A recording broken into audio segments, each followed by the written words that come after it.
ආයුබෝවන් තෙරුවන් සරණයි. අද උතුම් වූ නවමස පුරපසළොස්වක පොහෝ දිනයයි. අද දිනේදී ශාසනයේ තව වැදගත් සිදුවීම් රැසක් සිදු වූ දිනයක් හැටියටයි ඉතිහාසයට එක්වන්නේ.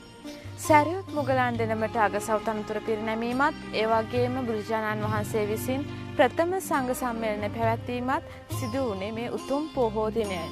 ඒ වැදගත් කරුණු සිහි ගන්වමින් අද දම්සක් හමුදාන තුළින් තවත් සුමුදුරු ධර්ම දේශනාවක් ඔබ වෙත සමීප කිරීමටයි මේ සූදානම. ගල්වාන පුරාණ රජ මහ විහාරස්ථානයේ පූජ්‍ය මාවරලේ බද්දේ ස්වාමීන් වහන්සේ විසින් පැවැත්වූ ධර්ම දේශනාවයි ඔබ වෙත සමීප කිරීමට සූදානම් වන්නේ. උන්වහන්සේට নমස්කාර පූරකව ආරාධනා කර සිටිනවා ධර්මානුශාසනාව පවත්වන හැටියට. අවසරයි ස්වාමීන් වහන්සේ.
समन्ता चक्कवालेषु अत्रा गच्छन्तु देवता सद्धम्मं मुनिराजस् सुनन्तु सग्गमोक्कदं धम्मස්සවන කාලෝ අයං බදන්තා ධම්මස්සවන කාලෝ අයං බදන්තා ධම්මස්සවන කාලෝ අයං බදන්තා නමෝ තස්ස භගවතෝ අරහතෝ සම්මා සම්බුද්දස්ස නමෝ තස්ස භගවතෝ අරහතෝ සම්මා සම්බුද්දස්ස නමෝ තස්ස භගවතෝ අරහතෝ සම්මා සම්බුද්දස්ස ඉද නන්දති පෙච්ච නන්දති කත පුඤ්ඤෝ උභයත්ත නන්දති පුඤ්ඤම් මේ කතන්ති නන්දති භියෝ නන්දති සුග්ගතින් ගතෝති. ගල්වාන පුරාණ විහාරාධිපති අපේ ගරුතර පණ්ඩිත හමුදුරුවන් වහන්සේගෙන් අවසරයි. මෙවර කටින පුණ්‍යෝත්සවයේ ප්‍රධාන දායකත්වය අරගෙන සියලු කටයුතු සිද්ධ කරලා කටින වස්ත්‍ර පූජාව සිදු කරලා නිම කර සිටින හෙක්ටර් විජේරත්න මැතිතුමා, අයිරාංගනී විජේරත්න මැතිණිය ඇතුළු ඒ පවුලේ පින්වතුනි, ගල්වාන පුරාණ විහාරස්ථානයට මේ ධර්මානුශාසනාව ශ්‍රවණය කිරීම සඳහා සහභාගී වී සිටින සදහැවතුනි, දම්සක් ටීවී තුලින් අද මේ ධර්මානුශාසනාව ශ්‍රවණය කරන සදහැවත් ගුණගරුක පින්වතුනි, ඔබ හැම කෙනෙක්ම තාම ශ්‍රද්ධාවෙන් සූදානම් වෙන්නේ සිදු කරන ලද පින්කමක නැවත විමසා බැලීමකට එහි ආනිසංස පක්ෂය ගැන නැවත කල්පනා කරලා තමන්ගේ හිත තවදුරටත් ප්‍රසාදයට පත් කර ගැනීමේ අරමුණ ඇතුවයි මේ උතුම් පින්කම සූදානම් කළා තියෙන්නේ. අපේ හෙක්ටර් විජේරත්න මැතිතුමත් අයිරාංගනී විජේරත්න මැතිණියත් අපේ බොහෝ කාලයක ඉඳලා දැන අඳුනන සත්පුරුෂ ගුණවත් දායක දෙපළක්. එයැත්තෝ මේ උතුම් පින්කමට අපට ආරාධනා කරන්නේ බොහෝ කාලයක ඉඳලා තිබෙන සහසම්බන්ධකම හිතෛෂීභාවය නිසා වෙයි. අපේ පන්සල ආරම්භක අවධියේ ඉඳලම එහි ඉදිකිරීම් කටයුතු වලට එදත් වර්තමානයේත් තමන්ගේ ශක්ති ප්‍රමාණයෙන් ඒ දෙපළ දායකත්වය දක්වලා කටයුතු කරනවා. ඒ විතරක් නෙමෙයි, අපි කොතනක හරි ධර්මානුශාසනයක් කරනවා නම් එතනට ඇවිල්ලා ආරංචි වුණොත් දැනගත්තොත් බණ ටික අහන් ඉඳලා ධර්මය තේරුම් ගන්න උත්සාහවන්ත වෙන සදහවත් දෙපළක්. අපේ නායක තෙරුන් වහන්සේ, පන්සලේ නායක තෙරුන් වහන්සේ සිහිපත් කරන්නට යෙදුනා මේ වස් කාලය තුල සාමාන්‍යයෙන් වස් ශික්ෂාපදය සමාදන් වෙච්ච පිරිසට තමයි, සායනහන්සලට තමයි දානමාන පූජා කරන්නට කියලා සාමාන්‍ය සම්ප්‍රදාය තියෙනවා. හැබැයි ඔබතුමත් ඔබතුමන්ගේ ආදරණීය ස්වාමි දියණියත් ඊට එහා ගියපු විශාල චාරිත්‍රයක් මේකට එකතු කරලා ඉටු කරා. මට තියෙන බය තමයි ඊළඟ අය කටින කරන්න බය වෙයිද කියලා. නේද? මොකද වස්තුම් මාසේ හැම දවසකම පන්සලට එන කී දෙනාට හරි 100ද 200ද 500ද 1000ද නොබලා රාත්‍රී ආහාරය දෙන්න තීරණයක් ගන්නවා කියන එක ලේසි වැඩක් නෙමෙයි. ලේසි වැඩක් නෙමෙයි. ඒක අතිශයින් දුෂ්කර මානසික යුද්ධයක් සහ ආර්ථික යුද්ධයක් කරන්න ඕනි වැඩක්. මානසික යුද්ධනේ අංක 1. මෙච්චර දෙන්න ඕනද? මනස අහනවානේ. මෙච්චර දෙන්න ඕනද? දැන් ඔහොම දීලා ඊට පස්සේ මොකද වෙන්නේ? එහෙමනේ මනස අහන්නේ ප්‍රශ්න.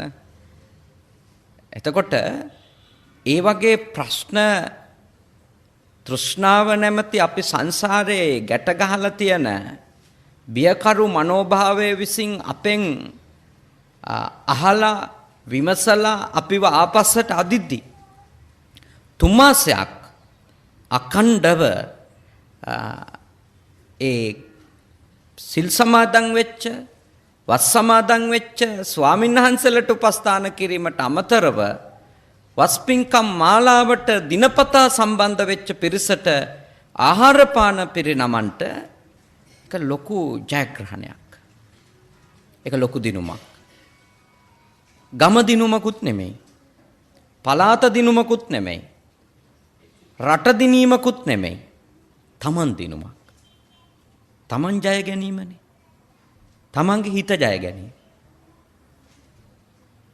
අනුන්ගේ දාන හරි බෙදන්න ගියන් කොච්චර ලෝභ හිතෙනවද මිනිස්සුන්ට නේ? ලේසි වැඩක් නෙමෙයි දෙනවා කියන එක. මොකද දීම කියන කාර්යය බුදුහාඳුරුවෝ උපමා කළේම දානංච යුද්ධංච සමානමාහුනේ. දම් දීම, පරිත්‍යාග කිරීම, අත්හැරීම යුද්ධයක් කරනවට සමානයි. ලෝභය එක්ක යුද්ධ කරන්න ඕනේ. ඊළඟට ද්වේෂය නේ. ඒ කියන්නේ කෑම කාලා පළවෙනි දවසේ මේක අවුල් කරලා ගියා නම් නේ. ඉඳුල් දාලා පිඟන් හරියට සෝදන්න නැතුව කොළ දාලා නේ. එහෙම ගියා නේ ඊට පස්සේ ද්වේෂයකුත් එනවනේ මුන්ට කණ්ඩ දෙන්න ඕනේ නැද කියලා. හිතෙනවනේ. තරහක් යනවා. එතකොට ඒ තරහත් ජය ගන්න ඉපේ. මොකද ඒගොල්ලෝ දාලා ගියත් නේ හරියට මේ කෑම ඔතපු කොළ ටිකවත් අස් කරන්නේ නැතුව ගියත්, ඉඳුල් භාජනය සුද්ධ කරන්නේ නැතුව ගියත් ඒවත් තමන් හොදන්න ඉපේ. හොදලා ඊළඟ දවසෙත් දෙන්න ඕන. ඒකට ද්වේෂෙත් ජය ගන්න වෙනවා. තරහ ජය ගන්න එපා. ඊළඟට මෝහය. මායя ආවේශ වෙච්ච බොහෝ දෙනෙක් අහන්න පුළුවන් නේද? උච්චර දෙන්න ඕනද? අඟවන්න පුළුවන් නේ. එතකොට ඒ වගේ බලවේග විසින් හිත මිත්‍යා දෘෂ්ටියකින් ආක්‍රමණය කරවන එක. ඔච්චර කරන්න ඕනේ නැහැ සාමාන්‍ය විදියට කරමු. මෙහෙම කරමු. මේ කොටස අඩු කරමු නේ. එතකොට එවැනි කියමන් එවැනි ඉඟි නිරන්තරයෙන් ලැබුණා නම් නෑ ඒක නෙමෙයි මම කරන්නේ. මම දන්නවා දුන්නොත් ලැබෙනවා කියන එක. දෙන දෙහි ආනිසංස තියෙනවා කියන එක. කුසලය මම දන්නවා කියලා ඒක ජය ගන්න මනසින් අමෝහය ජය ගන්න එපා. අමෝහය කියන தത്വෙට එන්න එපා. මෝහය තියාගෙන බෑනේ කර්මඵලෙ විශ්වාස කරන්නේ නැතුව. ආනිසංසෙ විශ්වාස කරන්නේ නැතුව නේ. මේ 2010 බාරගත්තු කටින පින්කම කිව්වනේ නේ. දැන් 2016 දී ඉෂ්ට කරගත්තේ 6 අවුරුද්දක් බලන් ඉඳලා තියෙනවා නේ. 6 අවුරුද්දක් බලන් ඉඳලා තියෙනවා. එතකොට ඔයත්ෝ මේ සිද්ධ කරපු උතුම් අකුසලයේ ඒ පූර්වක්‍ෘත්‍යයන් ටික ගත්තොත් සාමිනහන්සලට අප උපස්ථාන කිරීම ඊළඟට එන ගිහි පිරිසට අප උපස්ථාන කිරීම ඒ පූර්ව කෘත්‍ය ටික ගත්තොත් අති සාතකව බොහොම ලස්සනට නිම කළා තියෙනවා. අනිත් එක මහත්මයා මේ කාලේ මිනිහෙකුට කන්න වේලක් දෙනවා කියන එක ගොඩක් පිංසිතන දෙයක් නේ. මං ඒ සායනහන්සට කිව්වා අනිවාර්යෙන්ම හැමදාම පින්කමට සෙනගින්න නැති නේද කියලා.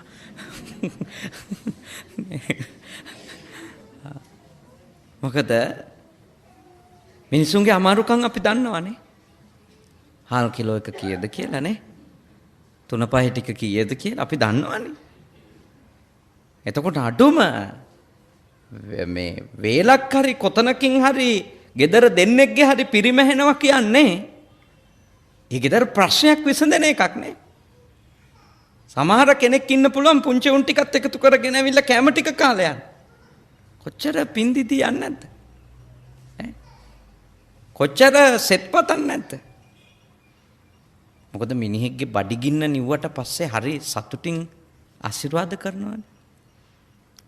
ඒ හින්දා හොඳ පින්කම් මාලාවක් සිද්ධ කරලා තියෙනවා. ඒකෙන් කියන්නේ අනිත් අයත් කටින් එකට කලින් ඒකම කළ යුතුයි කියලා.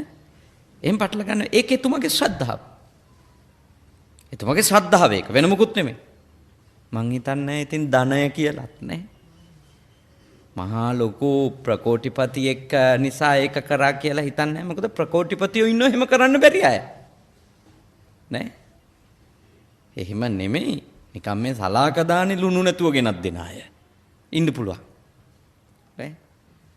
යන්තම් ඔය දෙන්න ඕනවට දෙන අය. ඒකට කියන්නේ මේ දාන දාස කියලා. නේ? දාසයන්ට කන්න දෙනවා වගේ.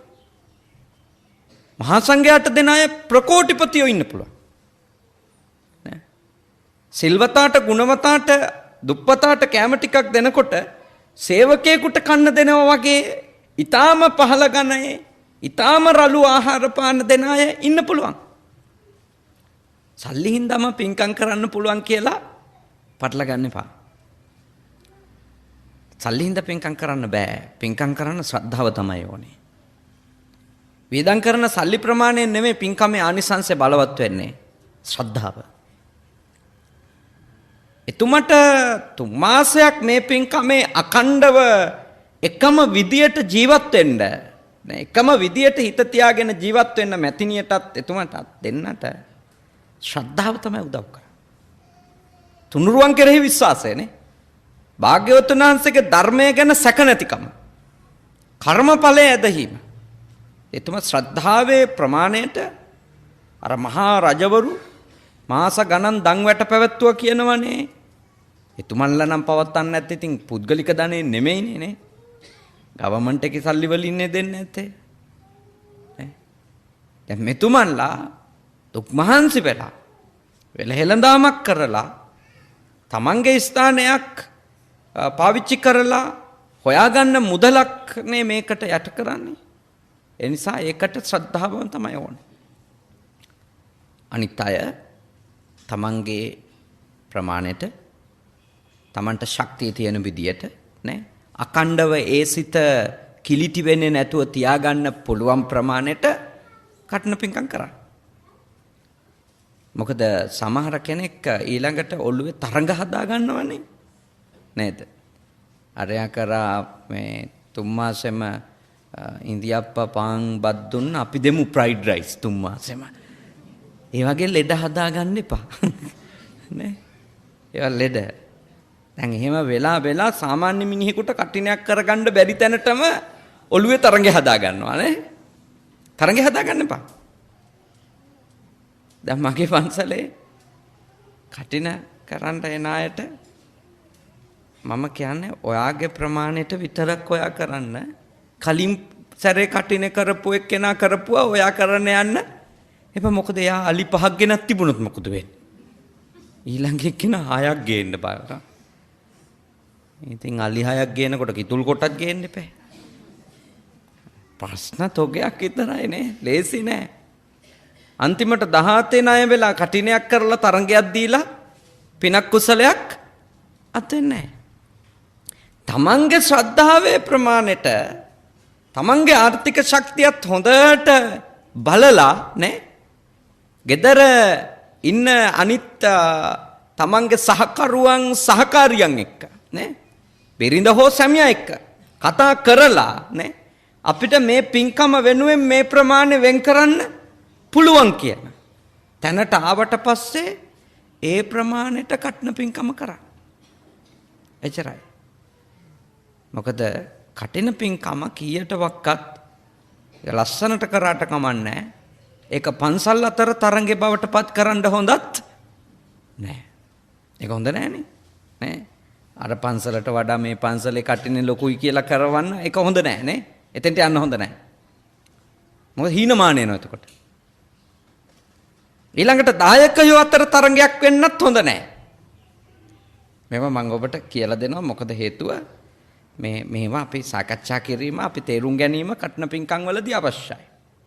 මෙතුමන් මෙපමණ ඉහලින් කරන්නේ එතුමාගේ පුණ්‍ය ශක්තිය සංසාරේ දීලා තියෙනවා. ඒ නිසා එතුමට මේවා අකණ්ඩව කරගන්න ලැබිලත් තියෙනවා. ඒක ගන්න එපා අනිත් අය.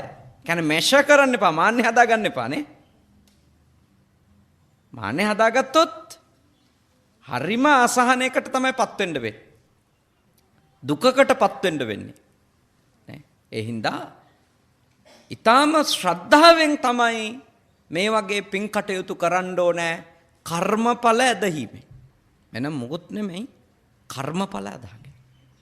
ඒකනේ අර කියන්නේ දුක්පත් සතෙක් මුනිඳුන් වෙත සිත පැහැදී එක් දාගැබෙක දිය බෙරළිය මලක් පිදිනේ. එක දුප්පත් මිනිස්සෙක් බුදුහාමුදුරුවෝ ගැන සිත පැහැදිලා ශ්‍රද්ධාව ඇති වෙලා මේ චෛත්‍යයක් ගාවට ගිහිල්ලා දිය බෙරළිය මලක් පූජා කළාලු. දිය බෙරළිය කියන જાතිය මේවයි නම් මම දැකලා නැහැ කොළඹ පැත්තේ. අපේ ගම්වල තියෙනවා. ඔය මාතර දෙනියායි දිහා කැලෑවල තියෙන දිය බෙරළිය කියන જાතිය. ඒවයි මල් කිසිම සුවඳක් නැහැ. ඒ මලට අයිති සුන්දරත්වය තියෙනවා මිසක අනෙත් මල් වලට සමාන කරලා බැලුවොත් මහ ලොකු සුන්දරත්වයකුත් නැහැ. ඉතින් ඒ මලට අයිති සුන්දරත්වය තියෙනවා. විශාල සුවඳක් කමන මලක් නෙමෙයි. හැබැයි ඒක පූජා කරපු මිනිස්යාගේ ශ්‍රද්ධාව සුළුපටු එකක් නෙමෙයි. බුදුහාමුදුරුවෝ කියන හොඳ අවෙච්ච ප්‍රසාදයකින් ගිහිල්ලා පූජා කළේ. 35 වතාවක් සක්විති රජ වුණා කියලා කියන ආනිසංසයට. ඒ හින්දා ඔබගේ පින්කම් වලට අවශ්‍ය කරන්නේ ශ්‍රද්ධාව. ධනය නෙමෙයි. ශ්‍රද්ධාව. ධනය ද්විතීක කාරණේ. ප්‍රාථමික මූලික කාරණේ ශ්‍රද්ධාව. මේ දෙපළ ශ්‍රද්ධාවන්තයෝ නුනනම් මේ වගේ ලොකු පින්කමක් සිද්ධ කිරීම දුෂ්කරයි. මොකද්ද පින කියන්නේ? පින කියලා කියන්නේ චිත්තං පුනාතිති පුඤ්ඤං. චිත්තං කියුවේ හිත. පුනාති කියලා කියන්නේ පිරිසිදු වීම. පිරිසිදු වීම. පුඤ්ඤං පිනයි. හිත පිරිසිදු වීම තමයි පින. ගොඩාක් අය කල්පනා කරනවා හිත සතුටු කර ගැනීම තමයි පින කියලා. හිත සතුටු කර ගැනීම පිනයි. මට ඕන තරම් කියලා තියෙනවා හිතේ සතුට පිනනේ හාන්තුරුවනේ කියලා නේ. ඉතින් හිතේ සතුට පිනනම් අපිට මොන තරම් වාරවල අයහපත් වැඩ කරාට පස්සේ සතුට දැනෙනවද නේ? කොච්චර සන්තෝෂයක් දැනෙනවද සමහර හොරෙන් කරන පව් වැඩවලින් නෑ. අහුනේ නෑ කියන සතුට, අදාළ කාර්යයේ සතුට තියනවා නේ. සතුට නෙමෙයි පින. මතක තියාගන්න. පින යනු පුනාති පිරිසිදු වීමයි.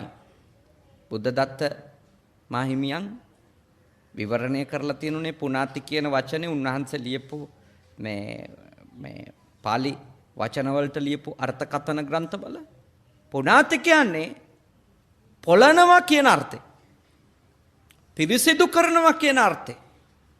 පවිත්‍ර කරනවා කියන අර්ථය තමයි දීලා තියෙන්නේ පුනාති කියන වචනෙට. එහෙම නැතුව සතුටු වෙනවා කියන අර්ථයක් එතන නැහැ.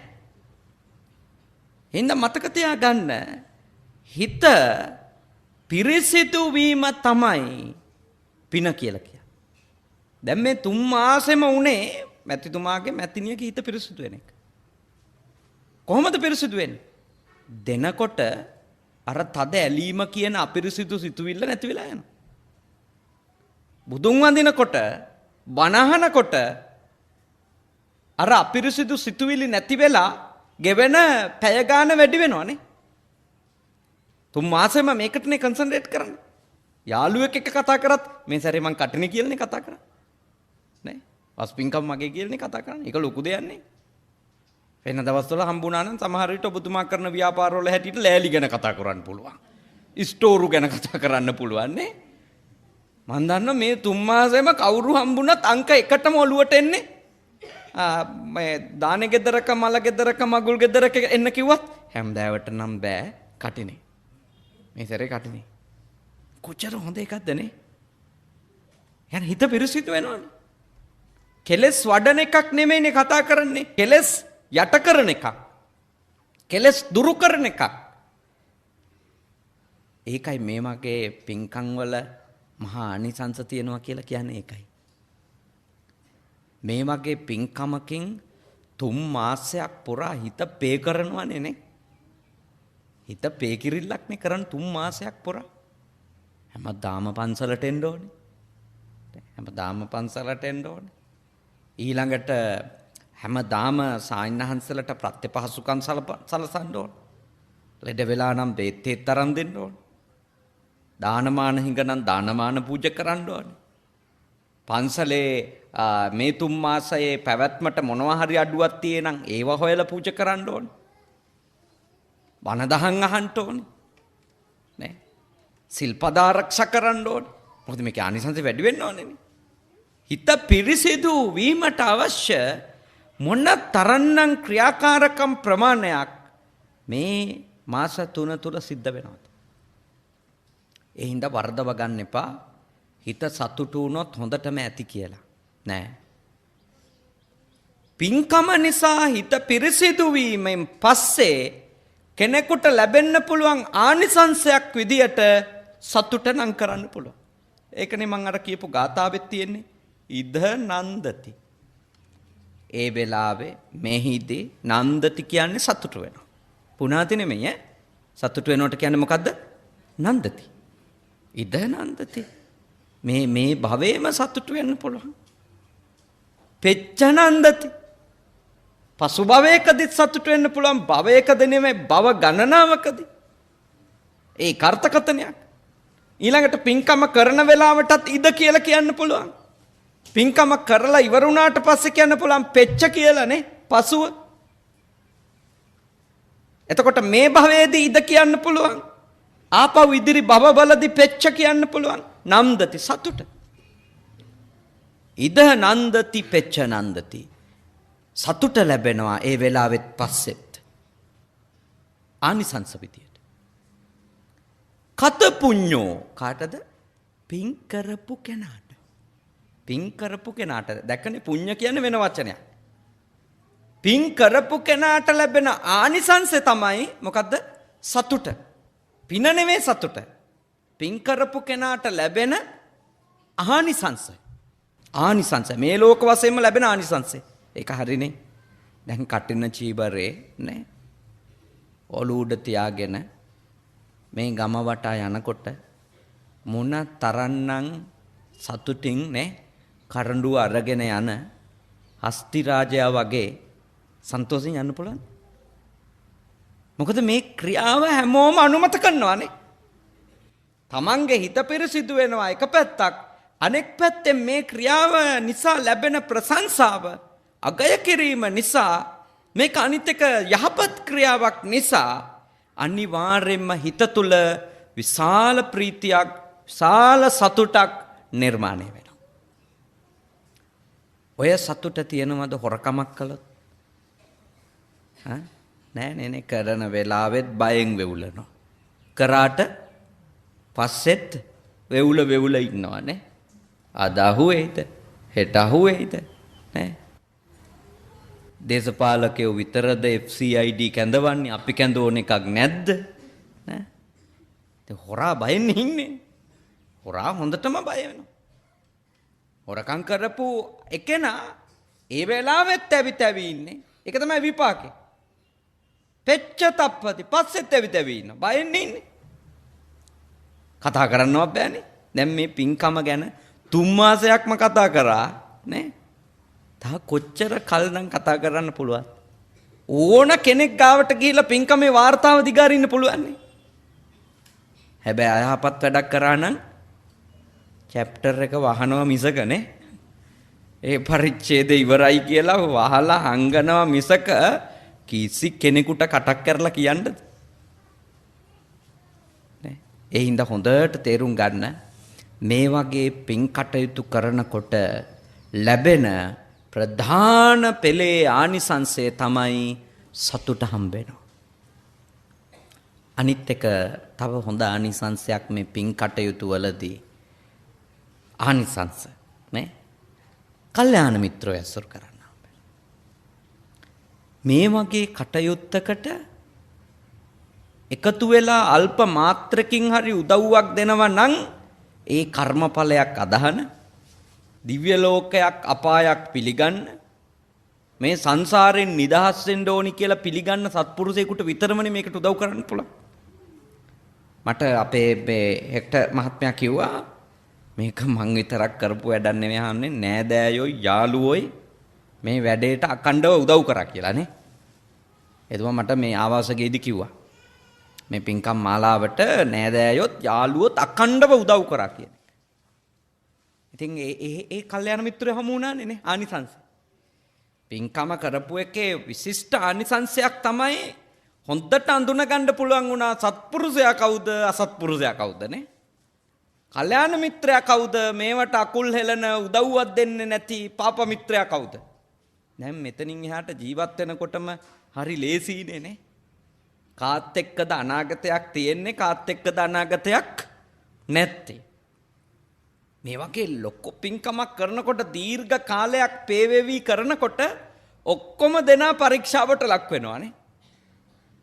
3 මාසෙම කෝල් එකක්වත් දෙන්නේ නැතුව වලකින අයත් ඔය අතරේ ඉන්න පුළුවන්. මෙච්චර ලොකු වැඩක් වෙනවා මේ කාලේ කෝල් කළොත් එහෙම ඕකට යන්න වෙනවා.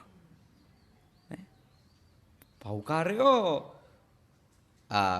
පාප මිත්‍රයෝ අසත්පුරුෂයෝ හිටියනම් කවුරුත් එන්නේ මගහරින්න.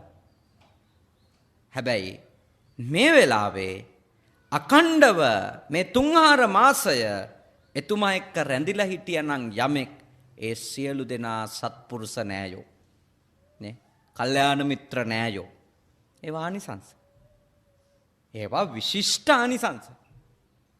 අපිට එක 3 මාසයක් එහෙම යහපත් මිනිස්සු එක්ක යහපත් හැඟීමෙන් දේවල් එක්ක සම්බන්ධ වෙන අයත් එක්ක ඉඳ ලැබෙන එකම කොච්චර පිනක්ද නේ. ඉඳ ලැබෙන එක ඒක හරි වටිනවා. ඒ හින්දා පින යනු හිත සතුටු කරගන්න අරමුණු කරන එකක් නෙමෙයි. බෞද්ධයෙක් පින් කරන්න ඕනි මොකටද? හිත පිරිසිදු කරගන්න. මතකයිද? හිත පිරිසිදු කරගන්න. එතකොට මොන දේ දුන්නත් අතෑරලා දෙන්න. මොන දේ දුන්නත් කොහොමද දෙන්න ඕනි? අතෑරලා දෙන්න. අල්ලගෙන දෙන්න එපා. අල්ලගෙන දුන්නොත් ඒක නියම ආනිසංසයක් ලැබෙන එකක් නෙවෙයි. ලැබෙන්නේ නැහැ. නියම ආනිසංස ලැබෙන්නේ නැහැ.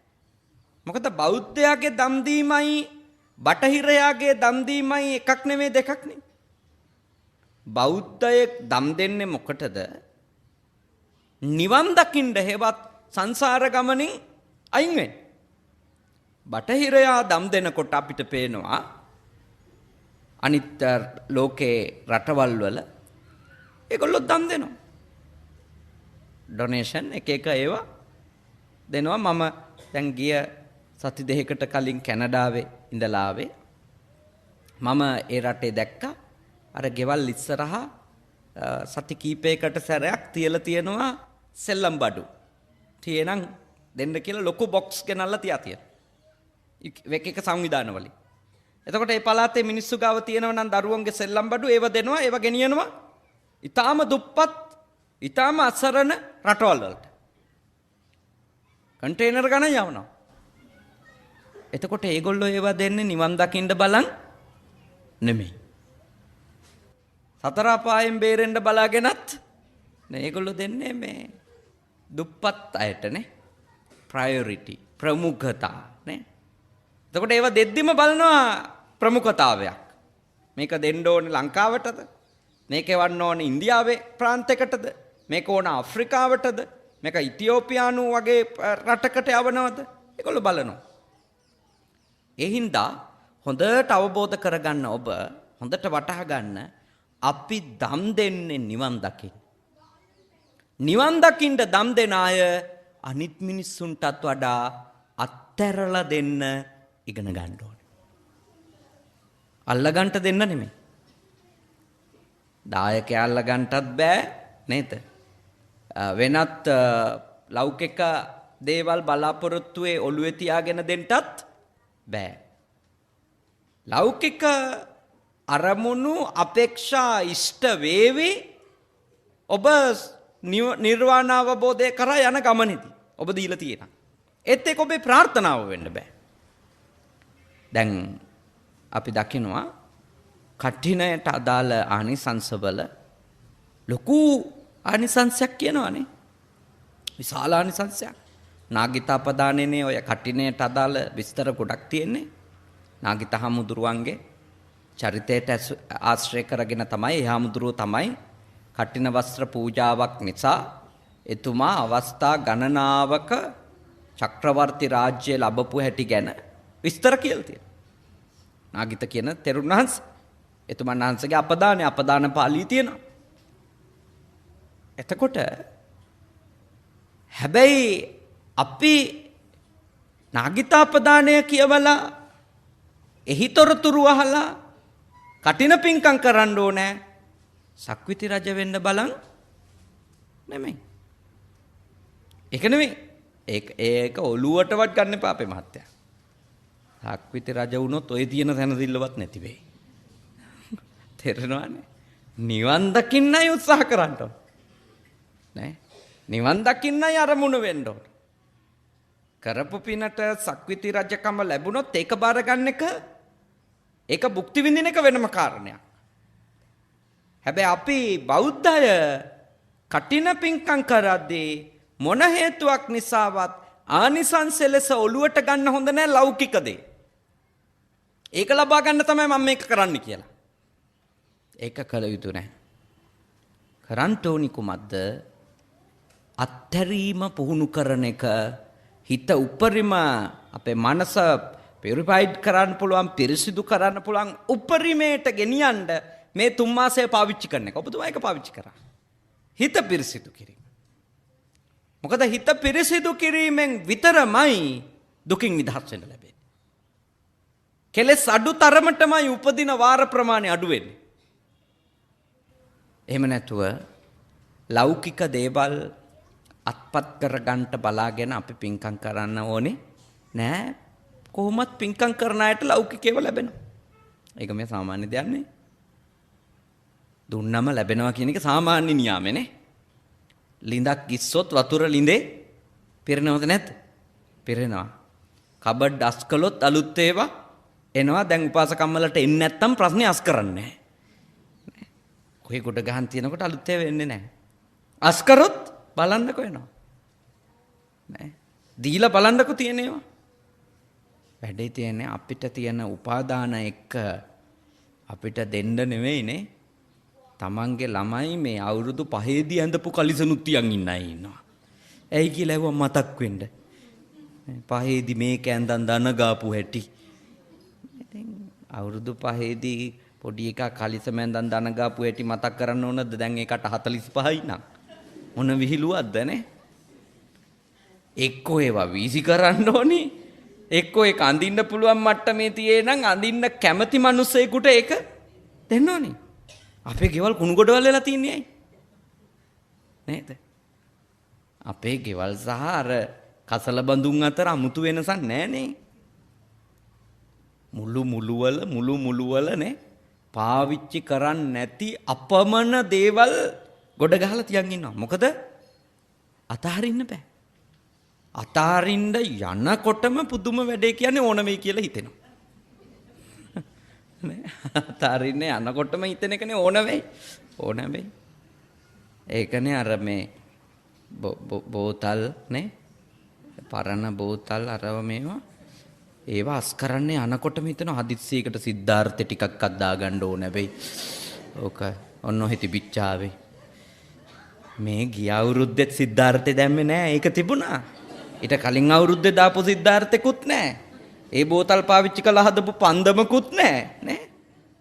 ඒ වුණාට මේ අවුරුද්දෙත් ගෙවල් අස් කරනකොට අලුත් අවුරුද්දට කියනවා ඕක දිබිච්චාවේ ඕනේ වෙයි. නේද? ඩස්බින් වල තියෙන්න ඕනේ ඒවා ගෙවල් ඇතුලේ. පන්සලුත් ඉතින් ඊට නොදෙවෙනි නෑ. අපිත් එමම තමයි. ඒ හින්දා සියලුම අපේ ආයතන ගෙවල් මේවායේ ප්‍රශ්නේ තමයි මේවා ඉන්නේ පෘථග්ජන මිනිස්සුනේ. පැවිද්දෝ කියන්නේ රහතන් වහන්සේලා නෙමෙයි. පැවිද්දන්ටත් ඇලීම තියෙන. ගිහියන්ටත් ඇලීම තියෙන.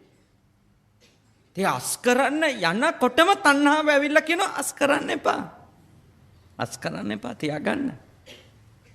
නේ? හැබැයි ඒකට ලස්සන වචනයක් දාගෙන අපි මේ අර පිරිමැස්ම නේ ඕක තමයි ආරක්ක සම්පදා කියලා බුදුහාඳුරෝ කියලා තියෙන්නේ. බුදුහාඳුරෝ කිව්වේ නෑනේ කුණු ගොඩවල් තියන් ඉන්නේ. නේද? බුදුහාඳුරෝ කිව්වේ රියුස් කරන්න. ඔබ යමක් අතාරිනවා නම් ඒක තව එකකට පාවිච්චි කරන්න. පැත්තකින් තියාගෙන ඉන්න නෙමෙයි කිව්වේ. දැන් සිවුර ගැන කිව්වනේ. මේ සිවුර අතෑරලා අලුත් සිවුරක් ගන්නවා නම් මේක ඇඳ ඇතිරිල්ල කරන්න. ඒ කියන්නේ මේ මොහොතේම තව එකකට පාවිච්චි කරන්න කිව්වේ. නැතුව කබඩ් එකේ දාගෙන තියන් ඉන්න නෙමෙයි. ඇඳ ඇතිරිල්ලා බුමුතුරුණකට පාවිච්චි කරන්න. බුමුතුරුණ තිබිච්ච එක පාපිස්නකට පාවිච්චි කරන්න. එහෙමනේ කිව්වේ. එතකොට හොඳට වටහා ගන්න බුදුහාමුදුරුවෝ කියපු ආරක්ක සම්පදාවයි අපේ කුම්මැහිකමයි එකක් නෙමෙයි නේ. අපිට ගොඩාක් නිරෝගී සහ සුව සම්පන්න ජීවිත පවා අත් වෙනවා අපේ ගෙවල් වල තියෙන ඒවා ටික ටික හරි අස්පස් වෙනවා නා. මොකද අද ලෝකේ තියෙන මේ රස්නෙත් එක්ක කැරපොත්තෝ ආදී සත්තු බෝ වෙන ප්‍රමාණය බොහොම වැඩි. දැන් අංක 1 ගුවන් තොටුපළ තමයි ලෝකේ සිංගප්පූරුවනේ. සිංගප්පූරු ගුවන් තොටුපළෙත් රැට මදුරුවෝ ඉන්නවා. ඒ කියන්නේ පිරිසිදුම ගුවන් තොටුපළ අතර තියෙන අංක 1. සාමාන්‍ය සිංගප්පූරුවේ ගුවන් තොටුපළකට ගොඩ බැස්සට පස්සේ මේ තාම ඉහළ ගණේ සුපිරිම හොටෙල් එකකට ගියපු හැඟීම තමයි ඒකෙදි දැනෙන්නේ. එච්චර පිරිසිදුයි, එච්චර ලස්සනයි, ඒත් ඒක ඇතුළත් මදුරුවෝ නම්. ඒ කියන්නේ මොකද්ද? මේ මුළු ලෝකෙම වැඩි වෙමින් තියෙන රස්නය කැරපොත්තෝ මදුරුවෝ වැනි අපේ සෞඛ්‍යයට අහිතකර ක්‍රමීන් වේගයෙන් උපද්දවමින් ඉන්නවා.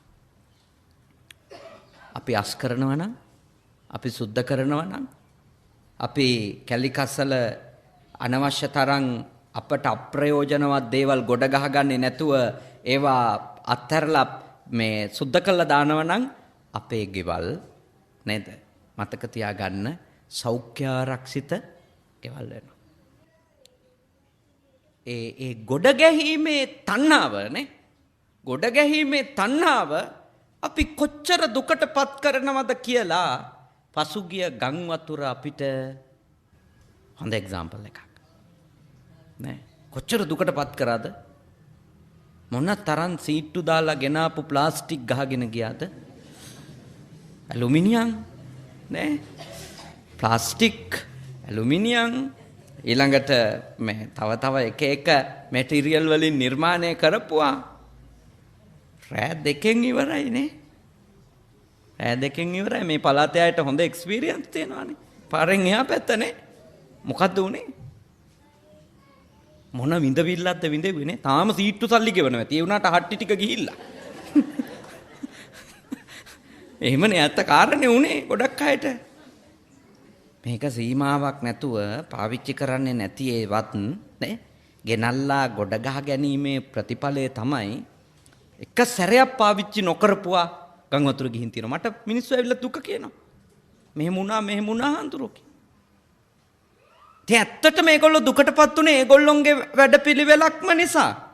සෝබා දහම ඉතින් එක එක විදියට එක එක සැරේට හැසිරෙනවා.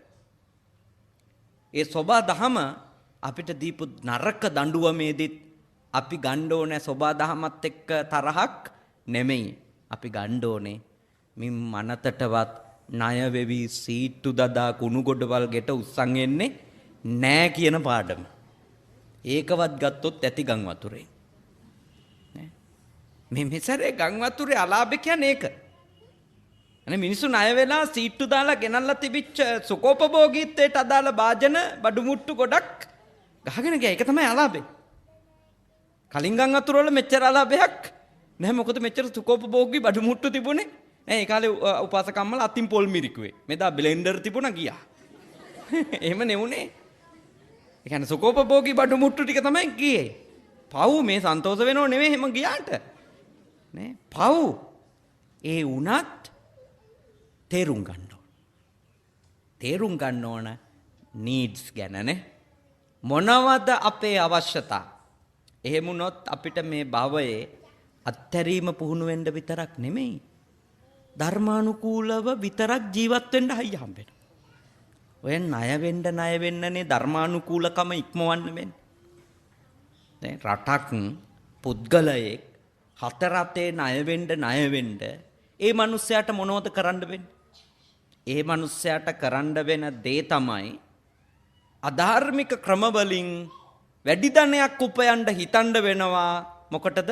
ණය ගෙවන්න. ණය ගෙවන්නනේ. එතකොට අධාර්මික ක්‍රමවලින් දිනපතාම සල්ලි උපයලා වෙසප්පෝයට විතරක් දන්සලක්කාරිය දීලා දානවා. දැන් අපේ සතර අපායෙන් අපි මිදෙයිද?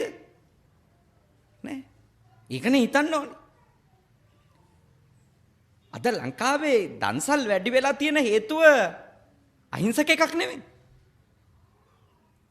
අහිංසක එකක් නෙමෙයි ඒක. ගොඩක් අයට හිතෙන්න පුළුවන් බුදු අම්මේ දැම් දෙන දාන මිනිස්සු හරියට පින් අතේ වැඩවල තමයි. මතක තියාගන්න ඉස්සර මිනිස්සුන්ට දෙන්න පුළුවන් උනේ රුපියල් 100යි. ඇත්ත. හැබැයි ඒක පිරිසිදු සල්ලි. තේරුණා? ඒකේ තියෙන්නේ නියම දාඩිය මාංශය. ඒකේ තියෙන්නේ නියම දැහැමි බව. නියම උත්හාන වීරිය. මතක තියාගන්න අද වෙනකොට අපේ ලංකාවේ මිනිස්සු අර සංස්කෘතික පින්කම් විතරක් උත්කර්ෂයෙන් කරන කාරණේ තමයි මිනිස්සුන්ගේ ඇතුළ වද දෙමින් තියෙනවා තමන් නිවැරදිවද යහපත්වද හම්බ කරන්න කියලා. මම ඔබට යෝජනා කරනවා ඔබ කුසල් කරන්න. කුසලේ ජීවත් වෙන්න. ණය වුන් නැත්තම් හැම එක්කෙනාටම ණය වෙලා හැම බැංකුවටම ණය වෙලා නැත්තම් වැරදි වැඩ කරන්න ඕනේ නෑනේ. පව් වැඩ කරන්න ඕනේ නෑනේ ජීවත් වෙන්න. නේද?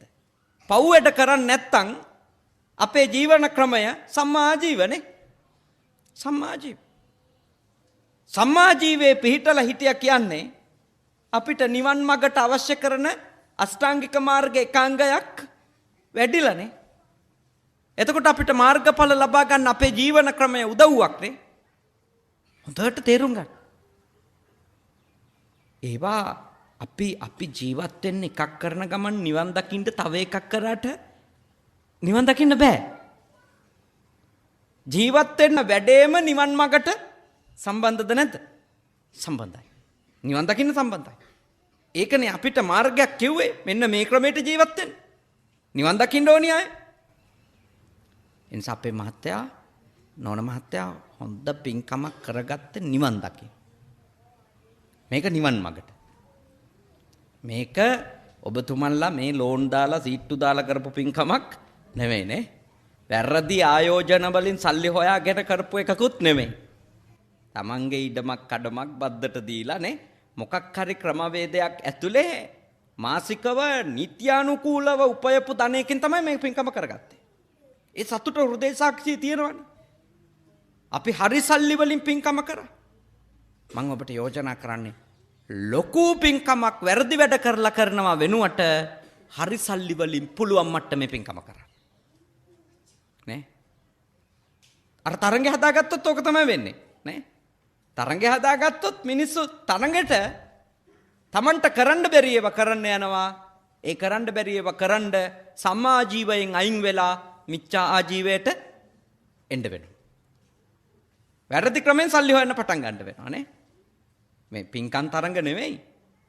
ගෙවල් තරංග හදාගත්තත් එමම තමයි නේ. ගෙවල් වල බඩු මුට්ටු අතර තරංග හදාගත්තත් එමම තමයි. ණය වෙවි වැරදි කර යන්න වෙන්නේ. අන්තිමට නවතින්නේ කොතනින්ද? අතිශයින් දුක්ඛිත අතිශයින් ඛේදනීය තත්වයකටපත් වෙලා. කටින වස්ත්‍ර පූජාවක් කරාම ඔබට අනිවාර්යයෙන්ම ලෞකික සැප සම්පත් ලැබෙනවා. ආයුෂ ලබන අය අතර දීර්ඝ ආයුෂ ලබනවා. වර්ණය ලබන අය අතර දීර්ඝ, ඒ කියන්නේ ලස්සනම පැහැපත්ම වර්ණයන් ලබනවා. බලය ලබන අය අතර කටින වස්ත්‍ර පූජාව කරපු කෙනා බලවත්ම අය බවට පත් වෙනවා. සැප විඳින අය අතර ඊටාම ඉහළ සැප විඳින්නෙක් වෙනවා. ප්‍රඥාවන්ත අය අතර ඉහළම ප්‍රඥාව ලබන්නේ බවට පත් වෙනවා කටින වස්ත්‍ර පූජාව කරා. ඔය තමයි අනිසංස. ඒ කියන්නේ අනිත් ලෞකික සුඛෝපභෝගී දේවල් ලබන අය අතර ඊට වඩා ඉහළ තලයක දේවල් ලබන්නෙක් බවට කටින වස්ත්‍ර පූජාවක් කරපු එක්කෙනාපත් වෙනවා. මොකද සලාක දානයක් දුන්නා වගේ සාංගික දානයක් දුන්නා වගේ නෙමෙයිනේ. 3 මාසයක්ම එක දිගට නේ හරියට නිකම් මුල් ගලක් තියලා චෛත්‍යයක් හදලා නේ අන්තිමට කොත පලඳනවා වගේ වැඩක් නේ. මේක 3 මාසයක්ම මේක වෙනුවෙන්ම සිතයි කයයි වචනේ කියන 3 දොරම යොදන්න ඉපේ. 3 දොරම යොදන්න ඕන නේ. එහෙම කරන පින්කම නිසා හිත පිරිසිදු වෙනවා වැඩි, ආනිසංසත් වැඩි. ඒකයි කාරණේ. මේක සලාක දානේ නම් පන්සලෙන් අද කෝල් කරලා ගියොත් මහත්තයෝ හෙට දානි කියලා හෙටත් ඔය ටට්ටක් ගාලා හදලා දෙන්න පුළුවන්. කටිනේම බෑනේ. කටිනයක් ගන්නම කාලාන්තරයක් බලන් ඉන්න වෙනවා. ඊළඟට ඒ වස් ආරාධනාව කරපු දා ඉඳලා මොන තරම් කැප වෙන්න ඕනි. ඒ කාලෙම වෙන්නේ හිත පිරිසිදු වෙන එක, හිත පේ වෙන එක, හිත ඒකට සූදානම් වෙන එක. ඒක යානිසංස වැඩි. ඒකයි අර ආවුස ලබන්න උන් අතර ඉහළම ආවුස ලබන්නෙක් වෙන්නේ. වර්ණ ලබන්න උන් අතර ඉහළම වර්ණවත් කෙනෙක් වෙන්නේ.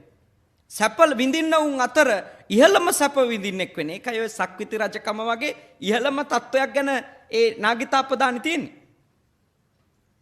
එතුමනේ ඉහළම තලයට ගියපු කෙනා ලෞකිකව සක්විති රජුරුවනේ. ඒකනේ අර සිද්ධාර්ථ කුමාරයා ගැන කිව්වේ කාරණා දෙකක්. එක්ක මෙතුමා සක්විති රජ කෙනෙක් වෙනවා, නැත්තම් ලෞතුරා බුදුවරයෙක් වෙනවා. එහෙමනේ අර බලලා කිව්වේ නිමිති බලන කට්ටිය. ඒකේ සක්විති රජ කෙනෙක් වෙනවා කියන්නේ ලෞකිකව යන්න පුළුවන් උඩටම යනවා.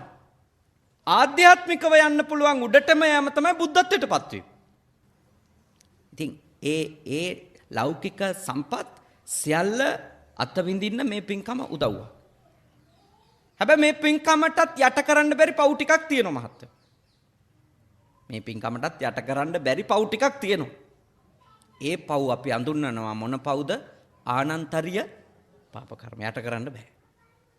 මව් මැරලා නම්, පියා මරලා නම්, සංඝ බේදය කරලා නම්, රහතන් වහන්සේ මරලා නම්, භයානමක එක වෙච්ච බුදුන් කෙනෙකුගේ ඇඟේ ලේ හොල්ලලා නම් එයාට මොන හේතුවක් නිසාවත් කටින වස්ත්‍ර පූජා කළා කියලා සුගතියක් හම්බෙන්නේ නැහැ. ඒක දැනගෙන ඉන්න ඕනේ. නේ? ඒක දැනගෙන ඉන්න ඕනේ. මොකද ගොඩක් අය හිතනවා කරපු ඕනිම පවක් මේකෙන් ඉවරයි කියලා. නෑ. එහෙම වෙන්නේ නැහැ. විශේෂයෙන් ආනන්තරීය පාප කර්ම කරපු එක්කෙනාට ගරු කර්ම විදියට ඉදිරිපත් වෙන්නේ ආනන්තරීය පාප කර්ම මිසක කරන ලද අටමහ කුසල් නෙවෙයි. හැබැයි මේ වගේ කටින වස්ත්‍ර පූජාව ඇතුළු අටමහ කුසල් කරගෙන ඉන්න ඒ චූටි අකුසල් සිද්ධ වෙලා තියෙන කෙනෙකුට ගරු කර්ම විදියට ඉදිරිපත් වෙන්නේ මරණයට ආසන්නයේ නේ ආසන්නයේ ඉදිරිපත් වෙන්නේ මොනවද? මේ වගේ පින්කම්. ඒකයි සුගති උපදින. ඒකයි සුගති උපදින කාරණේ. නැතුව වෙන හේතුවක් නෙමෙයිනේ. එතනින් තමයි උපදින හේතුව. එහෙනම් හොඳට ඔබ තේරුම් ගන්න. ඇයි මේ කටින වස්ත්‍ර පූජාව සමහර පව් පළ දෙන එක නවත්තනවා කියන්නේ? හේතුව තමයි ගරු කර්මයක් විදියට ඉහළ පිනක් විදියට අප ඉස්සරහට ඇවිල්ලා නේ ඉදිරිපත් වෙලා අපට අවස්ථාවක් සලස්සලා දෙනවා, අපිට අවකාශයක් සලස්සලා දෙනවා හොඳ භවයක් ලබා ගන්න.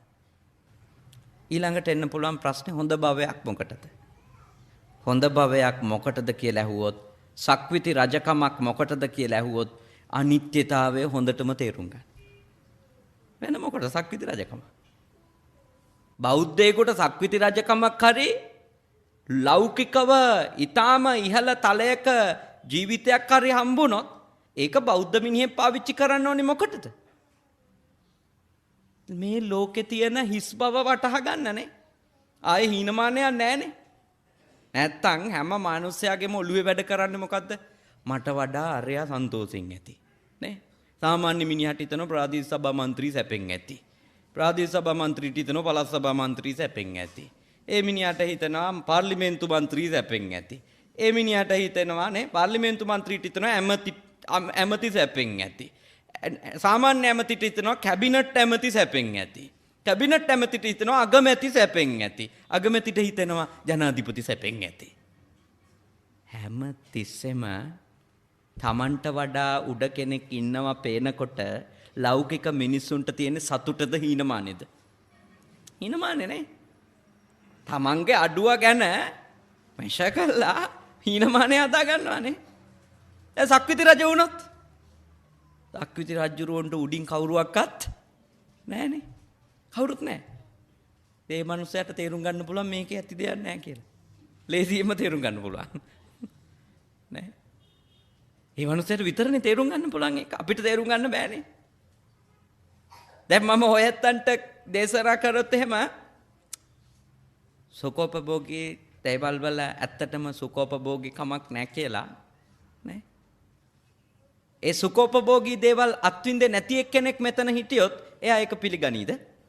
පිළිගන්නේ නැහැ. එයා හිතන්නේ මේ ආන්දරලා අපි කීයක් කරේ හොයා ගන්නවටද කොහෙද? මෙයාලත් අපිට ඉරිසියා කරනවද කොහෙද ටුට්ටක් උඩට යනවට? ඒකයි තත්ත්වනේ. සාමාන්‍ය මිනිස්සුන්ට මේක තේරුම් ගන්න ලේසි කාරණයක් නෙවෙයි. දැන් සිද්ධාර්ථ සක්විති රජ කෙනෙක් විඳින්න නියමිත උසස් සැප ටික එයා වින්දනය කරමින් හිටිය ඔටුනු පළඳින්න විතරනේ තිබුණේ. රම්‍ය සුරම්‍ය සුබනේ. වැස්ස කාලෙට එක මාලිගාවක, රස්නේ කාලෙට තව මාලිගාවක, මද රස්නෙට මද සීතට තව මාලිගාවක නේ. ඒ තුනේ ඉඳපු සිද්ධාර්ථ එළියට බහැලැව්වේ කිං සච්ච ගවේසි. කිං කුසල ගවේසි. මොකද ඇත්ත? මේකද ජීවිතේ කියන්නේ? මේකද සත්‍ය? මීට එහා මිනිහෙකුට මුකුත් ලබන්න බැරිද? ඒ කියන්නේ මොකද්ද? අර මාලිගා තුන ඇතුලේ එතුමන්ට පෙනුනේ හිස් මහා නිස්සාර දෙයක් මිසක මහා සාරයක් තියනවා කියලා නෙමෙයි. හැබැයි මතක තියාගන්න ඒක කවදාවත් ඒ මාලිගා ඇතුලේ හිටපු සේවකයෙකුට පේන්න විදියක් නෑනේ. ඒව හිස් කියලා. මොකද ඒ සේවකයාට හිතෙන්නේ ඒක ඇතුලේම ඉන්න සේවකයාටත් හිතෙන්නේ අරයා මොනවා වුණත් සැපෙන් ඉන්නවා කියලා. ඒ සාමාන්‍ය දේ. සාමාන්‍ය ස්වභාවයක. ඒකයි නිවන් දකින්න පහසුකමක් ලෞකිකව ඊටම සාර්ථකව ඉන්න එක. ඒ කියන්නේ හෙක්ටර් මහත්තයා ලෞකික විෂයේ උපරිම ගියපු එක්කෙනාට ලෞකිකත්වය ඉක්මවල ලෝකෝත්තර වෙන එක ලේසි. ඒකනේ ඇමරිකානුවෝ නේ යුරෝපීයයෝ එක්සත් රාජධානිය වැනි බටහිර මිනිසා අපේ රටවල් වලට ඇවිල්ලා බොහෝම නිදහසේ මාස ගණන් ඉඳලා යනවා. නේද? මාස ගණන් ඉඳලා යනවා මේ මිනිස්සු. ඉතින් අපිට එහෙම ඉන්න පුළුවන් ද මාස ගණන් ගිහිල්ලා? ලැබෙන තැනක නිදාගෙන චූම්පාන් කාලා නේ මෙහෙටන සුද්ධ චූම්පාන් කකා ඉන්නේ උන්නේ වැඩිපුර නේ. ඉතින් එහෙම ඉන්න පුළුවන්ද අපිට? අපිට බෑනේ. අපිට වත්ත මතක් වෙනවා, කොරටුව මතක් වෙනවා, තාප්ප කඩලද දන්නේ නැහැ කියලා හිතෙනවා නේ. මේ කොච්චර ප්‍රශ්නද? ඒවා කියන්නේ නැතුව වෙන ඒවා කියනවා. මට ඔය මගේ කාමරේ නැතුව නිින්ද යන්නේ, මගේ කොමෝඩ් එක නැතුව টয়ලට් යන්නේ. එහෙමනේ කියන්නේ නේද? ඒ නිසා තමයි මං කොහෙවත් යන්නේ නැත්තේ. මං ඔබට යෝජනා කරනවා කරුණා කරලා තේරුම් ගන්න. අපි ඉන්නේ දියුණු සමාජවලට වඩා ගොඩක් පහළ මට්ටමින්. අපිට හැමතිස්සෙම අපේ තියෙන පුංචිගේ මහා දිව්‍ය විමානයක් වගේ නේ අතෑරලා යන්න බැරි තරම් මහ බන්ධනයක්. ඒකනේ මිනිස්සු වන්දනාව කියන්නේ නැත්තේ සමහරු. නේ? විනෝද වෙන්න කොහෙවත් ගිහිල්ලා ඉන්නේ නැත්තේ. යන්නේ. කුස්සියටයි සාලෙටයි තමයි යන්නේ එකම තැන සමහරු. යනවා. ඇතුළට යනවා එළියට. ඔච්චර තමයි. යන්නේ. අතහරින්න බෑ. එක දවසක් එළියට බැස්සොත් ඒ ගියපු තැන ඉඳලත් කරන්නේ ඔළුව කියෝ ඉන්න මොනෝ වෙලාද දන්නේ. නිවන් දකින්න නෙමෙයි මන් දන්නේ පෙරේතයෝ වෙලා උපදීනේ. මට කියන්න පුළුවන් ආසන්නම භවයේ ඒක තමයි. ඒ වගේ පුද්ගලයෝ කොහේ උපදීද? මං අහන්නේ මැරුණත් යයිද ඒ ගෙවල් අතෑරලා? එච්චර ඇලීම නම් දියුණු මිනිහා ඉන්නව නේද? අතෑරලා සතුටින් නිදහසේ යනවා යන්නනේ. යන්න ඕනි කියලා හිතුණා ඕනි තැනක ගිහින්. එතෙන්ට හිත හදාගන්න එපා. ඒ දියුණුයි කියන්නේ සල්ලි වලින් පොහසත් වීමක් නෙමෙයි. සල්ලි වලින් පොහසත් එක්කෙනාට පහසුවක් තියෙන මොලේ දියුණු කරගන්න. අසාරය ලෙස දකින්න. හිස් කියන එක හිස් කියලා දකින්න. මහ ලොකු හිතන් ඉන්න සැපතක් මේවයි නෑ කියලා දකින්න තියෙන මිනිහට පහසුවක් තියෙනවා. ඉතින් ගොඩක් අය ඒක දකිනවා, ගොඩක් අය දකින්නේ නෑ. ඒක දැක්කොත් ඒ මිනිහා නිවන් දකිනවා. තේරුණා? මතක තියාගන්න. ලෞකික වශයෙන් සාර්ථක වෙච්ච නිසා හෙක්ටර් මහත්තයාට නෝනට 3 මාසයක් මිනිසුන්ට කන්න දෙන එක ගැන විඳවිල්ලක් එන්නේ නැහැ. ඒගොල්ලෝ දන්නවා ගොඩ ගහලා බැංකු පොත්වල තියා ගැනීමට වඩා අතෑරලා පින්කුසල් කර ගැනීමේ තියෙන සුවය. ඒක හිතන්න පුළුවන් කාටද? හිතන්න පුළුවන් තියේනම් පමණයි. නැත්නම් ඔක හිතන්න බෑනේ. හිතෙන්නෙම රුපියලක් ගියත් ගියානේ නේ. ඒමත් ඒක ගියොත් ගියා නේ. එහින්දා ඔබ හොඳට තේරුම් ගන්න අපි මේ වගේ බලගතු පින්කම් කරලා ඒ ආනිසංස වලින් සුගතියක යහපත් තැනක සැපවත්ව උපදින්න ඕනි මොකක්කටවත් නෙමෙයි නිවන් දකින්න ධර්මය අවබෝධ කරගන්න පහසුයි. බලන්න දියුණු වෙනකොට අපේ කොච්චර දුර්ගුණ අතු ගෑවිලා යනවද නේ. ඉස්සර මම මොන තරම් එක එක්කෙනාට ඊර්ෂ්‍යා කරලා තියෙද? මම අද මට ඊර්ෂ්‍යා බන්ධනයක්. ඒකනේ මිනිස්සු වන්දනාව කියන්නේ නැත්තේ සමහරු නේ. විනෝද වෙන්න කොහෙවත් ගිහිල්ලා ඉන්නේ නැත්තේ. යන්නේ. කුස්සියටයි සාලෙටයි තමයි යන්නේ එකම තැන සමහරව. යනවා. ඇතුළට යනවා එළියට. ඔච්චර තමයි. යන්නේ. අතහරින්න බෑ. එක දවසක් එළියට බැස්සොත් ඒ ගියපු තැන ඉඳලත් කරන්නේ ඔළුව කියෝ ඉන්න මොනෝ වෙලාද දන්නේ. නිවන් දකින්න නෙමෙයි. මන් දන්නේ පෙරේතයෝ වෙලා උපදීනේ. මට කියන්න පුළුවන් ආසන්නම භවයේ ඒක තමයි. ඒ වගේ පුද්ගලයෝ කොහේ උපදීද? මං අහන්නේ මැරුණත් යයිද ඒ ගෙවල් අතෑරලා? එච්චර ඇලීම නම් දියුණු මිනිහා ඉන්නව නේද?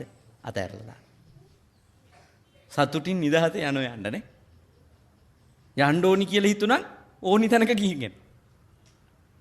එතෙන්ට හිත හදාගන්න එපා. ඒ දියුණුයි කියන්නේ සල්ලි වලින් පොහසත් වීමක් නෙමෙයි. සල්ලි වලින් පොහසත් එක්කෙනාට පහසුවක් තියෙන මොලේ දියුණු කරගන්න. අසාරය ලෙස දකින්න. හිස් කියන එක හිස් කියලා දකින්න. මහ ලොකු හිතන් ඉන්න සැපතක් මේවයි නෑ කියලා දකින්න තියෙන මිනිහට පහසුවක් තියෙනවා. ඉතින් ගොඩක් අය ඒක දකිනවා, ගොඩක් අය දකින්නේ නෑ. ඒක දැක්කොත් ඒ මිනිහා නිවන් දකිනවා. තේරුණායි? මතක තියාගන්න. ලෞකික වශයෙන් සාර්ථක වෙච්ච නිසා හෙක්ටර් මහත්තයාට නෝනට 3 මාසයක් මිනිසුන්ට කන්න දෙන එක ගැන විඳවිල්ලක් එන්නේ නැහැ. ඒගොල්ලෝ දන්නවා ගොඩ ගහලා බැංකු පොත්වල තියා ගැනීමට වඩා අතෑරලා පින්කුසල් කර ගැනීමේ තියෙන සුවය. ඒක හිතන්න පුළුවන් කාටද? හිතන්න පුළුවන් තියේ නම් පමණයි. නැත්නම් ඔක හිතන්න බෑනේ. හිතෙන්නෙම රුපියලක් ගියත් ගියානේ නේ. ඒමත් ඒක ගියොත් ගියා නේ. එහින්දා ඔබ හොඳට තේරුම් ගන්න අපි මේ වගේ බලගතු පින්කම් කරලා ඒ ආනිසංස වලින් සුගතියක යහපත් තැනක සැපවත්ව උපදින්න ඕනි මොකක්කටවත් නෙමෙයි නිවන් දකින්න ධර්මය අවබෝධ කරගන්න පහසුයි. බලන්න දියුණු වෙනකොට අපේ කොච්චර දුර්ගුණ අතු ගෑවිලා යනවද නේ? ඉස්සර මම මොන තරම් එක එක්කෙනාට ඊර්ෂ්‍යා කරලා තියෙද? මම. අද මට ඊර්ෂ්‍යා කරන්න දෙයක් නැහැ. මාත් උඩන ඉන්නේ. නේ? ඉස්සර ඉතින් ඒ යන්න එන්න වාහන යන්නේ නැති කාලේ. නේ? එක එක්කෙනාගේ අගුපිල් වල නේ? බොහොම අමාරුවෙන් කාමරයක කොටසක් ඉල්ලගෙන ඉන්න කාලේ කොළඹට ඇවිල්ලා මුණ තරම් ඊර්ෂ්‍යාව අපි ගැනම තරහ නේ ක්‍රෝධය සමාජ ගැන ක්‍රෝධය කොච්චර නරක සිතුවිලි තිබුණාද මන් දන්නේ මගේ නම් තිබුණා ඒවා. දැන් මට ඒව එන්නේ මොකද හේතුව? මම වීරිය කරලා කැප වෙලා සාර්ථක වුණාට පස්සේ ඒ සාර්ථකත්වය ඇතුළෙම මම දන්නවා බලාගෙන යනකොට අර බංකුවේ නිදාගත්තු කාලේ හොඳයි. මොකද ඒ කාලේ මගේ මේසෙ උඩට ලයිට් බිල් ආවේ නැහැ. වතුර බිල් ආවේ නැහැ නේ. දැන් පන්සලක ලොකු හාඳුරු කෙනෙක් වුණන් දන්නවා පොඩි හාඳුරු විදියට මිහිටියනම් කොච්චර සැපද කියලා. දැන් හිස්පව දන්නවනේ. දැන් ඒකින්ද දැන් තියෙන එක තමයි ඇත්තටම අතහරින්න ඕනි කියලා හිතෙන්නේ. මේක කර්මයක් කියලා. නේ? ඉස්සර හිතුවේ මේ කල්ල ගත්තනම් ප්‍රශ්න ඉවරයි. ඔය පොඩ්ඩිම කාලේ මං 10 මහණුනේ නේ. පොඩ්ඩිම කාලේ දාන වලට ගියන් පිරිකර දෙන වෙලාවට පපුව ඩිඩ්ඩික් ගාලා ගහනවා. මං කිට්ටුවට එනකොට පිරිකර ඉවර වෙයිද කියලා. නේ? ඔය හරි බය හිතෙනවා. නේ? ඒ කාලේ ඉතින් මොකද ඒ පොඩි ආන්දරුන්ට අන්තිමටමනේ සමාදහස් වලට හම්බෙන්නේ නැහැ. නේ?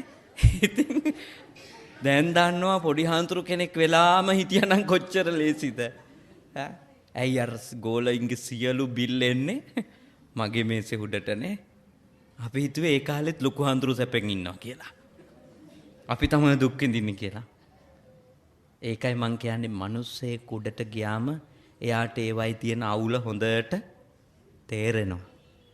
අන්න ඒකට විතරක් මහත්තයාට ඊළඟ ආත්මවල හම්බ වෙන නෝනට හම්බ වෙන සක්විති රජකම් ආදී සුඛෝපභෝගී ජීවිතේ යොදාගත්තොත් හරි. නැත්තම් ඉතින් සක්විති රජුරෝ ඊළඟ ආත්මේ අපාය යන්නේ නැහැ කියලා කොහෙවත් නෑනේ. සක්විති රජා වුණාමනේ අන දෙන්න එපේ. නේ? අන දෙන්න ඕනේ චතුරංගනී සේනාවටම. නේ. අන දුන්නට පස්සේ සමහර විට ඝාතනය කරන්නේ ගම් පිටින්. නගර පිටින් නේ. දැන් බලන්නකෝ ඇමරිකාවේ ජනාධිපතිනේ ඔබාමා මහත්තයා ආරක්ෂක මණ්ඩලයට අන දෙනවා. වහාම ඉරාකේ මේ කොටසේ ඉන්නවා IS සටන්කාමින් ඉවර කරන්න ඕනේ.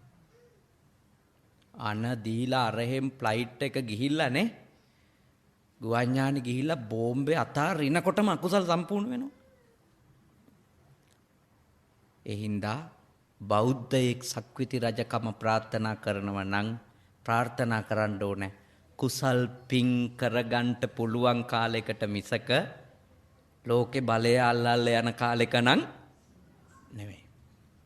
එහෙම වුණොත් ඉතින් ඊළඟ ආත්මේ ඕවට අනදීම නිසාත් ඒවා කෙරිලාද හරියට කියලා විපරම් කිරීම නිසාත් රැස් වෙන පව් ටිකට කොයි අපායෙන් නවතීද දන්නේ නැහැ. මොකද ඒ තනතුරට යෑමෙන්ම වෙන්නේ ඒක. ඒ හින්දා ඔබතුමන්ලට ලැබෙන සුඛෝපභෝගී සංසාර ගමනේ ඒ බලය මම යෝජනා කරනවා හරියට තේරුම් අරන් ප්‍රාර්ථනා තියාගෙන මැරෙන්න. මොකටද? තවදුරටත් අනිත්‍ය තේරුම් ගැනීම සඳහායි.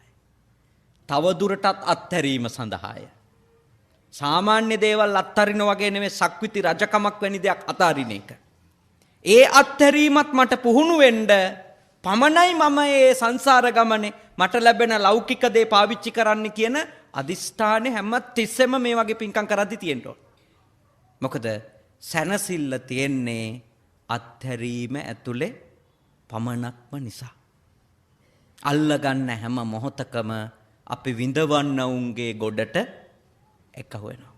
එහි සමාජිකයෝ වෙනවා. හොඳයි. ශ්‍රද්ධාවෙන් ඔය ඇත්තෝ මම විශ්වාස කරනවා පැයක පමණ කාලයක් මේ දේශනාව ශ්‍රවණය කරන්නට යෙදුණා. අනිත් ආනිසංස කවුරුත් දන්නවනේ හැම අවුරුද්දම කියන්නේ එකම ඒවානේ. ඒ නිසා ඒවා කටපාඩම් ඔය ඇත්තන්ට ඔබ මේ කාරණේ තේරුම් ගන්න. පින කුශලයක් බවට පරිවර්තනය කිරීමනේ. මේ ලැබෙන ආනිසංසය පාවිච්චි කරලා සසරෙන් එතර වීමට තමයි ඔබේ මනස යොමු කරන්න ඕනි කියන මැසේජ් එක විතරයි මම කටිනානිසංස විදියට දෙන්නේ. එන මොනවත් කියන්නේ අනිත් ඒවට ඔබ තණ්හා කරවීම මම කරන්න ඕනේ නෑනේ. ධර්මාසනේ ඉඳන් මිනිසෙකුට තණ්හාව හදවන්න ඕනේද? ධර්මාසනේ ඉඳන් මිනිසෙකුට කියලා දෙන්න ඕනේ මේක අත්හැරලා ගැලවෙන හැටි ගැන. ඈ මහත්තයා කොහොමත් ඉතින් නුවර යනකොට කඩු ගන්නාව හම්බෙනවනේ නේද? බඩ ඉරිඟු කණ්ඩ ලැබෙයි. ඔබතුමා නුවර යන්නකෝ නේද?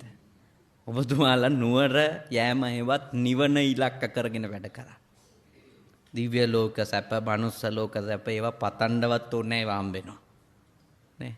ඔබ හරි වැඩේ කරන්න, වැරදි වැඩේ නොකර ඉන්න. සබ්බ පාපස්ස අකරණං කුසලස්ස උප සම්පදා. එතනින් ප්‍රශ්නේ විසඳෙනවා. නේ? අපේ අරමුණට අදාළ අපේ චෛතසික වඩනකොට අපේ ගමන සාර්ථක කරගන්න පුළුවන්. ඒ සඳහා මේ අවුරුදු 6ක් පාරමී පුරලා නේ මේ අවුරුද්දේ අවස්ථාව ඉල්ලගෙන ඊළඟට 3 මාසයක් ත්‍රිවිධ රත්නයටම උපස්ථාන කරලා ඊළඟට ශ්‍රාවක ගිහි පිරිසටත් උපස්ථාන කරලා දම්පැන් දීලා ආහාර පාන පූජා කරලා පිරිනමලා විශාල පිනක් සිද්ධ කරගත්තා. කටින චීවරයක් හිස මත තබාගෙන ඇවිල්ලා බොහොම ගෞරවාදරයෙන් ස්වාමින්වහන්සේලාට පිළිගන්වලා ඒක සංඝ සතුව දීලා ලොකු පිනක් සිද්ධ කරගත්තා. ඒ සියලුම පින් කුසල් දැන් අනුමෝදනා කරමු. අපේ හැක්ටර් විජේරත්න මැතිතුමාගේ මිය ගියපු ආදරණීය අම්මට ආදරණීය තාත්තට ඒ විතරක් නෙමෙයි ආච්චි අම්මා ශ්‍රීයලා නේ ඔබතුමාගේ ඊළඟට හත්මුතු පරම්පරාවක සියලුම නෑයන්ට සංසාර ගමනේ ඔබතුමාට හමු වෙච්ච අම්මලා තාත්තලා කොතෙකුත් ඇති ඒ සියලුම නෑයන්ට අපේ අයිරාංගනී මැතිණියගේ මිය ගිය අම්මට තාත්තට ආච්චි අම්මට සීයාට ඔබ දෙපළටම අකුරක් හරි උගන්වපු ගුරුතුමාලට ගුරුතුමීලට මිය ගිහිල්ලා ඉන්න ඔබේ හත්මුතු පරම්පරාවක ඥාතීන්ට ඒ විතරකුත් නෙමෙයි සංසාර ගමනේ ඔබ දෙපළට වරින් වර හමු වෙච්ච දරුවොන්ට වරින් වර හමු වෙච්ච සහෝදර සහෝදරියන්ට වරින් වර හමු වෙච්ච අම්මලා තාත්තලට වරින් වර හමු වෙච්ච ආච්චි අම්මලා සීයාලට සියලුම නෑයන්ට මේ පින් අනුමෝදනා කරමු. අනුමෝදන් වේවා. අපිට මේ පින්කම කරගන්න උපකාර වෙච්ච ගල්වාන විහාරස්ථානයේ විහාරාධිපති නායක හඳුරුවන්ගේ නමින් මිය ගියපු සියලුම නෑයන්ටත් මේ පින් අත් වේවා. මේ පින්කම අඛණ්ඩව කරගන්න ඔබට උපකාර වෙච්ච නෑදෑයන්ගේ නමින් මිය ගිය නෑදෑයෝ ඉන්නවා. මිත්‍රයින්ගේ නමින් මිය ගියපු නෑදෑයෝ ඉන්නවා. ඒ ඇත්තන්ටත් මේ මහ පින් අනුමෝදන් වේවා. මේ උතුම් පින්කම් සාර්ථක වුණේ ඔබතුමා සතුටින් ආහාර පාන දීලා දම්පැන් දීලා ඒ කටයුතු කරගත්තේ මිනිස්සු මේ ගමේ මිනිස්සු ශ්‍රද්ධාවෙන් ආපු නිසානේ. මේ ගමේ මේ පින්කම් මාලාව පුරාවටම ඔබතුමත් එකට එකතු වෙලා ඉඳපු පින් කටයුතු කරපු හැමෝගෙම නමින් මිය ගිය නෑයන්ටත් මේ පින් අත් වේවා. ඔබේ අපේ සියලුම නෑයෝ මේ ගෞතම බුදුසසුනේම නිවන් දකිත්වා කියලා සාදු කියන්නේ. දෙවිවරු පින් අනුමෝදන් වේවා. දෙවිවරුන්ගේ අනන්ත ආශිර්වාදය ආරක්ෂාව බැල්ම ශක්තිය හෙක්ටර් මැතිතුමාට අයිරාංගනි මැතිනියට ලැබේවා. ඔබ දෙපළගෙම යහපත් ප්‍රාර්ථනාවන් සියල්ලක්ම ඉෂ්ට සිද්ධ වේවා. ඔබ දෙපළ දුක් බව, නිරෝගී බව, සුවපත් බව දෙවියන්ගේ ආශිර්වාදයෙන් සලසා දෙත්වා. විෂ්ණු කතරගම සුමන සමන් විභීෂණ නාත ගම්බාර පත්තිනි දැඩිමුණ්ඩාදී ලංකාවට අධිග්‍රහිතව සිටින සියලුම දිව්‍ය රාජ සමූහයාට ඔබ දෙපළ ආරක්ෂා කරන ඔබ දෙපළගෙම ඉෂ්ට දේවතාවුන් වහන්සේලාට කරදරයක් පීඩාවක් නැතුව මේ තුන් මාසේ පින්කම් ටික කරගන්නට ඔබව රැක්ක ඒ දෙවිවරුන්ට මේ පින් අත් වේවා. සම්බුද්ධ ශාසනයට ආශිර්වාද කරන ආරක්ෂා කරන ධෘතරාෂ්ට්‍ර විරූඪ විරූපාක්ෂ වෛශ්‍රවනාදී සිව්වරම් දිව්‍ය රාජ සමූහයා පින් අනුමෝදන් වේවා. මේ පන්සලට අධිග්‍රහිතව සිටින සියලු දෙවිවරු පින් අනුමෝදන් වේවා. උතුම් දෙවිවරුන්ගේ අනන්ත ආශිර්වාදය ඔබට ලැබේවා. පූජනීය නායක තෙරුන් වහන්සේට ලැබේවා. අනිකුත් මහ සංඝරුවන්ට ලැබේවා. ඔබ හැමදෙනාම නිදුක් වේවා, නිරෝගී වේවා, සුවපත් වේවා. දෙවියෝ ඔබව රකිත්වා. උතුම් දෙවිවරු මේ පින් බෙලෙන් අමා මහ නිවනින් සැනසෙත්වා කියලා සාදු කියන්න. අවසාන වශයෙන් ඔබ අප හැම දෙනාටමත් දෙවි දේවතාවුන් වහන්සේලාටත් මියගිය සියලුම නෑයන්ටත් තුන් මාසයක් පුරා පාරමී පුරමින් මනස සූදානම් කරමින් සිත කය වචනය පිරිසිදුව තබා ගනිමින් සිද්ධ කරපු මේ මහානිසංසදායක කුසල කර්මයෙන් ලැබුණා වූ ඒ ආනිසංස ශක්තිය සංසාරේ අපි උපදින හැම භවයකම කල්යාණ මිත්‍රයින් අතර පමණක් උපදින්නට අවකාශය උදා කරත්වා. සත්පුරුෂයින් අතර පමණක් උපදින්නට අවකාශය උදා කරත්වා. කල්යාණ ධර්මයම අසන්නට අවකාශය උදා කරත්වා. සත්පුරුෂ ධර්මය අසන්නට අවකාශය උදා කරත්වා. මේ උතුම් ගෞතම බුද්ධ ශාසනය නිමවන්නට පෙර ආතුව මාර්ගඵල ලබාගෙන අමා මහ නිවනින් සැනසෙන්නට අද කරපු පින්කම් හේතු ආසනා වේවා කියලා සාදු කියන්නේ. ආකාශට්ඨා ච බුම්මට්ඨා දේවා නාග මහිද්దికා පුඤ්ඤන්තං අනුමෝදිත්වා චිරන් රක්칸තු ශාසනං. ආකාශට්ඨා ච බුම්මට්ඨා දේවා නාග මහිද්దికා පුඤ්ඤන්තං අනුමෝදිත්වා චිරන් රක්칸තු දේශනං. ආකාශට්ඨා ච බුම්මට්ඨා දේවා නාග මහිද්దికා පුඤ්ඤන්තං අනුමෝදිත්වා චිරන් රක්ඛන්තු මම් පරන්ති. ධම්මේ ඥාතේනං හෝතු සුඛිතා හොන්තු ඥාතයෝ. ඉදම්මේ ඥාතේනං හෝතු සුඛිතා හොන්තු ඥාතයෝ. ඉදම්මේ ඥාතේනං හෝතු සුඛිතා හොන්තු ඥාතයෝ. ඉමිනා පුඤ්ඤ කම්මේන මාමේ බාල සමාගමෝ සතං සමාගමෝ හෝතු යාව නිබ්බාන පත්තියා. ඉදම්මේ පුඤ්ඤං ආසවක්ඛයා වහං හෝතු සබ්බ දුක්ඛා පමුඤ්චතු. කායේන වාචා චිත්තේන පමාදේන මයා කතම් අච්ඡයං කමමේ බන්තේ භූරි පඤ්ඤ තථාගත. කායේන වාචා චිත්තේන පමාදේන මයා කතං අච්ඡයං කමමේ ධම්ම සම්දිට්ඨික අකාලික. කායේන වාචා චිත්තේන පමාදේන අච්ඡයං කමමේ සංඝ සුපටිපන්න. අනුත්තර සාදු සාදු සාදු. දම්සක් ටීවී තුලින් මේ දේශනාව අහපු හැමටත් මේ ස්ථානයේ මේ දේශනාව වහුම්කම් දීපු හැමටත් තුනුරුවන් සරණින් යහපතම උදා වේවා. අභිවාදන සීලෙස්ස නිච්ඡං වද්දා පචායිනෝ චත්තාරෝ ධම්මා වඩ්ඩම්ති ආයුවන්නෝ සුඛං බලං ආයුරාෝග්‍ය සම්පatti සග්ග සම්පatti මේවච අතෝ නිබ්බාන සම්පatti හිමිනාතේ සමිජ්ජතු.